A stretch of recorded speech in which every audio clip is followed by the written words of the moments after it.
Sometimes you find the most unusual things in the most unexpected places. Hello and welcome to Road Trip Guys. Have you ever been driving and happened to see something on the side of the road and wondered, how the heck did that get there? And what is it? Yes, as a matter of fact, I have. And? Well, just off the rather obscure State Highway 45 in Colusa County, California, you'll find a tiny little Gothic building called the Grand Island Shrine.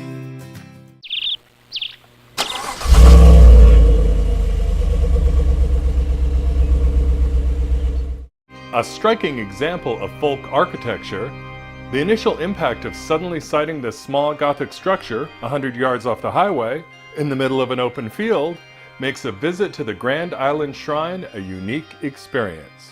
This little building at 10 feet by 14 feet is also known as the Little Shrine at Sycamore.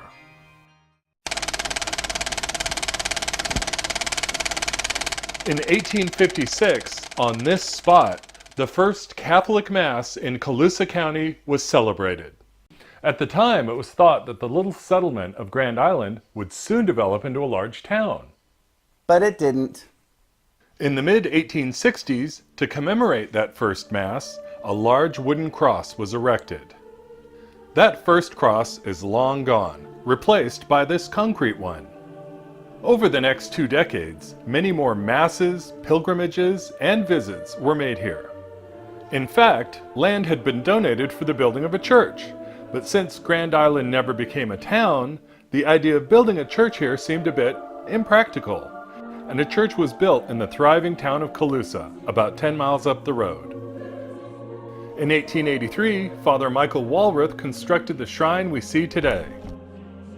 The interior measures only 8 feet by 10 feet, and includes an altar where Mass can be celebrated.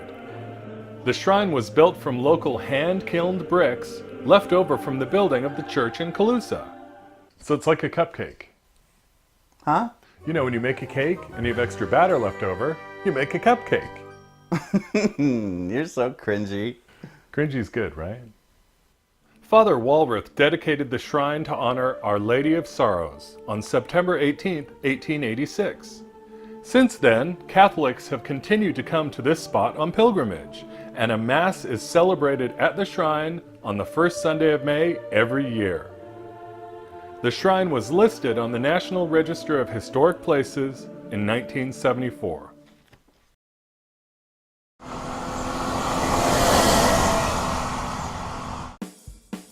The charming little town of Colusa is about 10 miles up the road on the banks of the Sacramento River.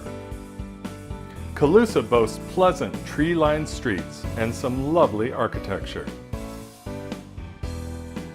A little further up the road is Colusa Casino Resort. Not far away is the Colusa Wildlife Refuge. Today, California's Central Valley is a vast agricultural powerhouse, growing most of America's almonds, olives, walnuts, and much more. In fact, California is America's #1 farm state. But the Central Valley was once a very different place. If you visit a local wildlife refuge, you can get a tiny peek into what the valley would have looked like before Europeans arrived. The refuge has information plaques, restrooms, a viewing platform, a couple of picnic tables, and an auto trail. Auto trail. That sounds really 1950s, doesn't it? You got that right, Daddy-O. Now that you have visited what some call the smallest church in the world, don't miss the smallest mountain range in the world. Although surrounded by mountains, the floor of the Sacramento Valley is about as flat as a tabletop.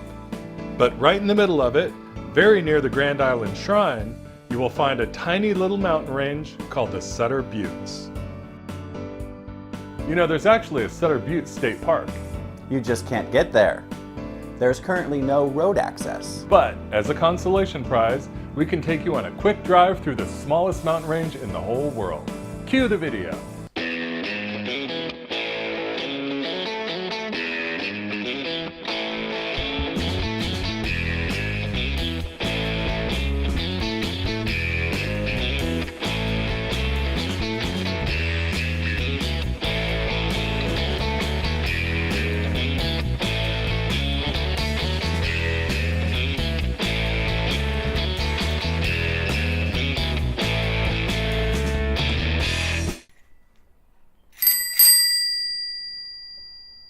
The northern Sacramento Valley is as hot as Venus in the summer.